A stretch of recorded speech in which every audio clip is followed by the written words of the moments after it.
Hello, and welcome to the Creative Academy and our Blue Pencil session. This is where the three of us give you feedback on some of your initial pages of writing. I am Eileen Cook, and I'm here today with my colleagues Donna and Crystal, and we are going to have a chance to go over Angela's opening pages. Sometimes we agree on what we like, sometimes we don't, and that's partly what makes it fun. So just so people know, we are looking at a time travel, and this is we had an earlier version of this, and this is quite different. I think only the opening lines are the initial ones. So I'm going to have you start us off, Donna. If you can tell us what you liked about this piece. Mm-hmm. Let's see.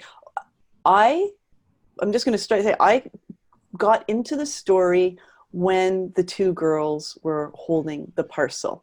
So all of the lead up to standing at the door and opening the door and coming into the kitchen and finding the scissors, all of that part left me feeling like a bit too much setup, I guess.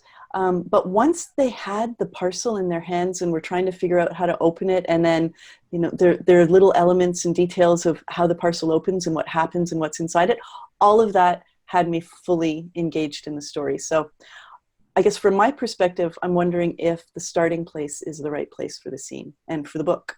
That was my question. I really liked the sort of front couple lines, which are leaves crunching beneath the feet, and there's sort of this center of there's gray drizzle. It's like Gotham City.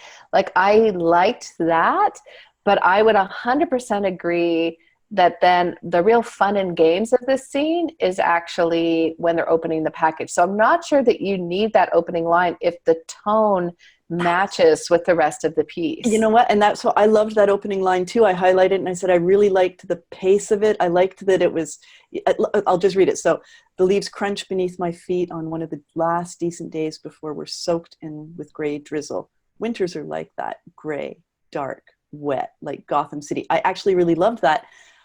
But by contrast, the clock is light and gold and airy.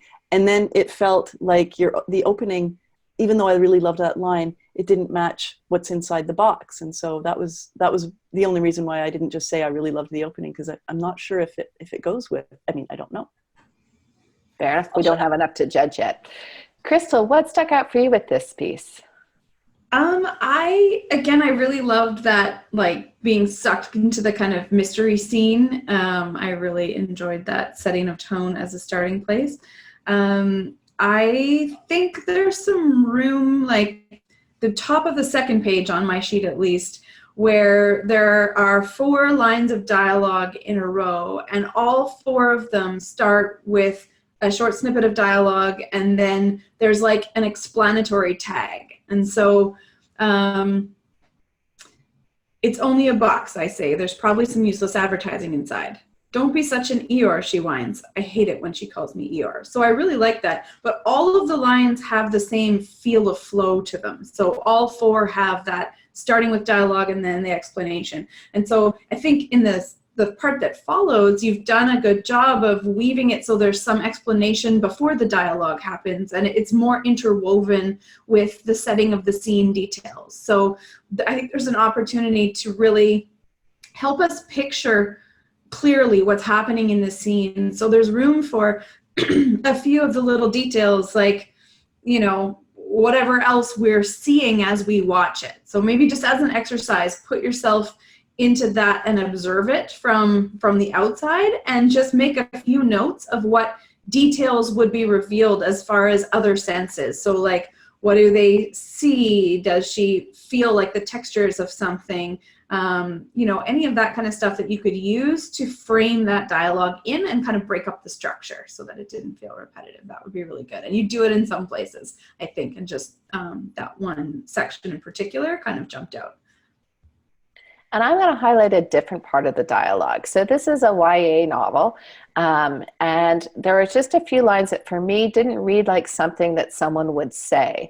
And I think what would match really well, and I'm going to give one example, is kind of building on what Crystal is saying, was sort of showing us that scene, even though you are in first person. So one of the lines that you have is, I protest. I just don't want you to get too excited and then disappointed. I don't see any tape on this box or any clear way to open it, I say. So for me, that just read like something like, it would seem like a strange thing for someone to say. Like, I don't see any tape on this box or any clear way to open it. So being that it was a teen, I might either, one, just describe it. So I'm not, I protest. I just don't want you to get too excited and then disappointed. And then stop the dialogue at that point, and then have something like, I turned the box over and over in my hands. There wasn't any tape on the dang thing. I couldn't even figure out how to get into it. So that it reads like we're seeing it, and maybe she's feeling it like it's totally smooth, like it's this, perfect cube. So let us kind of feel it with her, that there's no ridge of tape on it at all. Like, so it's this kind of almost mystery box. Or if she is going to talk about it, if you want to have it in dialogue, then think about how she might say it. And I just don't see her saying, I don't see any tape on this box or any clear way to open it. I just read more formal. I see her being like, I can't figure out how to get into this damn thing or this dang thing, depending on how curse wordy you want to get with your story. But I think that would sort of lay it in. And I now can't remember, I think it was Crystal who talked about it, or maybe it was Donna, sort of layering in little hints of mystery. But I did want to highlight, there were a couple really nice things. When she does get into the box, there's this like poof of air. Loved that. And I think it was just a really nice example of sort of showing something where it's odd, but it's not so odd that you would, drop the box and run away. But it's sort of, as the reader, you have that moment where you're like, that's weird. And then the other one that I just have to highlight is they find this clock that's super light. So they're both kind of like, oh my gosh, that's so weird, which I think is nice. And then she sort of talks about it, and that the clock has numbers and years on it. And one of the characters says, oh, they've set the year to 2218. Somebody made a mistake. And then she changes it to 2018.